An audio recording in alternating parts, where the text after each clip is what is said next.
from one small place to a bigger place, and through a bunch of bizarre events, landed up in a smaller, more restricted place, and through another bizarre set of events, landed up in a big free place, and ended up studying the smallest unit that made up the small place he escaped from in the first place. To explain this strange set of events is the man himself.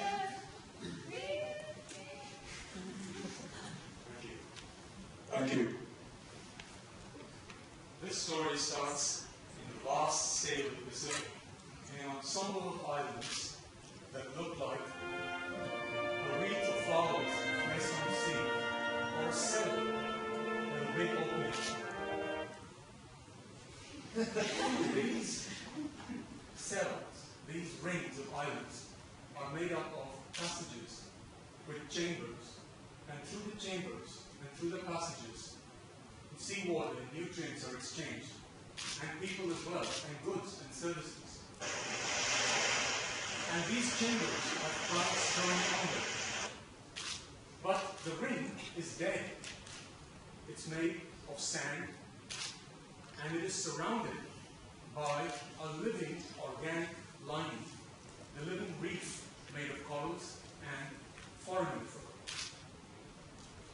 But I was tired of being on this small and in this small cell, and I wanted to escape, to run away from an island. Because I wanted to study sand, production of sand, which is used in construction on my island. And so I found scholarship in New Zealand to do that. But instead of arriving in New Zealand, I landed up in another smaller cell in Hawaii, in a federal detention center. There I met a brilliant engineer with whom I discussed aerodynamics, solar wind, and gin rummy. We talked for hours, for 5 months, and we walked. And he encouraged me to follow my instincts in pursuit of science. I also met another cellmate, a Fijian called Celia, who was a stowaway from Fiji to New Zealand and landed up in Hawaii and was being shipped back. And so was I. And so I was stuck in the marshes, back again.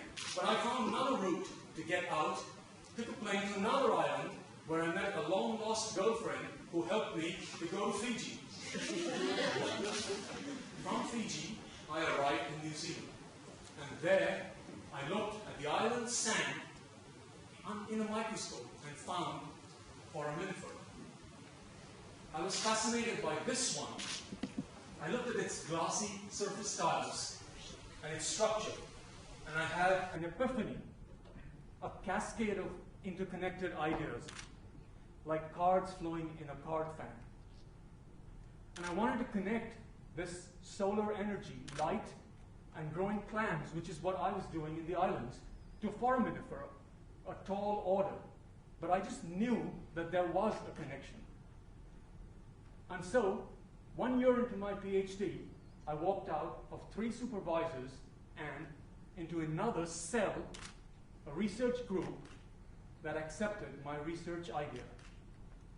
My research took me back to Fiji, where I met Sele in the bush on his birthday, and we celebrated.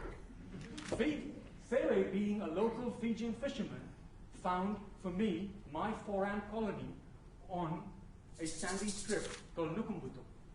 I came back to New Zealand, used a lot of techniques, met a lot of people from Auckland to Australia, from Japan to the Lower Hutt to Palmerston, and I realized that what I was studying was similar to what I had escaped from.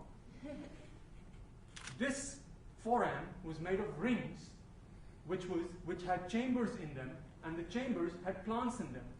And in a thin section, you could see the grains, which were crystals, formed by a mix of seawater and the contents of the foran cell itself. And growing around it was an organic lining, which formed the chambers and also the shape of the cell. The chambers had plants in them, and they had passages, and they were interconnected, made of single crystals with a big pore of foramen leading to the outside. So when I looked at it in 3 dimensions, I looked and I realized that this could be a model for growing algae, just as we do in photobioreactors. But I couldn't really do the experimental work that would show that. I failed with rays. And so I used X-rays to look at the skeletal structure of the foramen in all directions, trying to unravel the pattern, the circles and the spirals. And then, in another view, in a flash, it all came together when the dots were connected, and I found that this was a pattern that was found in nature. And this was connected to the packing, efficient packing, connectivity, and sequential growth patterns.